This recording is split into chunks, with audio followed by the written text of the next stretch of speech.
Hi friends, ഇന്നൊരു പരിപ്പ് കറിയും റെസിപ്പിയാണ് കാണിക്കുന്നത്. അതിനെടുത്തേക്കുന്നത് തോരപ്പരിപ്പ് അഥവാ സാമ്പാർ പരിപ്പ് എന്ന് പറയുന്ന പരിപ്പാണ്. അര ഗ്ലാസ് പരിപ്പാണ് ഞാൻ എടുത്തേക്കുന്നത്. ഇതിലേക്ക് കുറച്ചധികം വെളുത്തുള്ളി കുറച്ച് മുന്നേ നിൽക്കണം, അതാണ് ടേസ്റ്റ്. ശേഷം ഇതിലേക്ക് ഒരു സവാളയും ഒരു തക്കാളിയും 3 പച്ചമുളകും ചേർക്കണം. എരി ഓരോരുത്തരുടെ ഇഷ്ടപ്രകാരം ചേർക്കുക. ഇനി ഇതിലേക്ക് കറിവേപ്പിലയും മഞ്ഞൾപ്പൊടിയും ആവശ്യത്തിന് ഉപ്പും ചേർത്ത് ഒരു ഗ്ലാസ് വെള്ളവും ഒഴിച്ച് ഇതൊരു 4 വിസിൽ വരെ വേവിക്കുക. തോരപ്പരിപ്പ് ഞാൻ കുതിർത്തിട്ടൊന്നുമില്ല കേട്ടോ.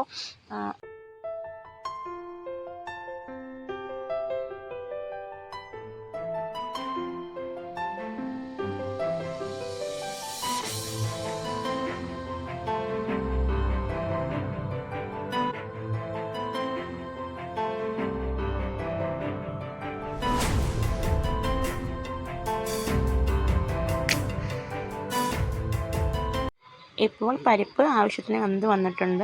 പക്ഷെ കറിക്ക് കുറച്ച് കട്ടി കൂടുതലായതുകൊണ്ട് നല്ലതുപോലെ തിളപ്പിച്ച വെള്ളവും കൂടി ഞാൻ ഒഴിച്ച് കറി കുറച്ചും കൂടി ലൂസാക്കുന്നുണ്ട്. കാരണം പരിപ്പായതുകൊണ്ട് തണുക്കുമ്പോൾ കട്ടിയായി പോകും.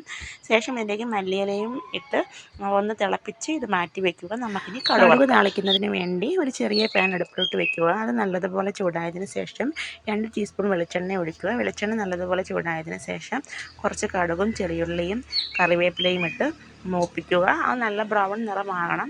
ശേഷം ഇതിലേക്ക് ഒരു 1/4 ടീസ്പൂൺ മുളക് പൊടിയും കൂടെ ചേർക്കുന്നുണ്ട്. അത് ഒരു കളർ കിട്ടാൻ വേണ്ടിയാണ് കേട്ടോ, എരിക്ക് വേണ്ടിയല്ല. അപ്പോൾ ഒരു 1/4 ടീസ്പൂൺ മുളക് പൊടിയും കൂടെ ചേർത്ത് നമുക്കിത് പരിപ്പിലോട്ട് ഒഴിക്കുക. ചോറിനും ചപ്പാത്തിക്കുമൊക്കെ ഒരുപോലെ ഉപയോഗിക്കാൻ പറ്റുന്നതാണ്. ഈ കറി എല്ലാവരും ട്രൈ ചെയ്ത് നോക്കണം കേട്ടോ. വളരെ പെട്ടെന്ന് തന്നെ ഉണ്ടാക്കാൻ പറ്റുന്നൊരു കറിയാണ്, ടേസ്റ്റിയുമാണ്.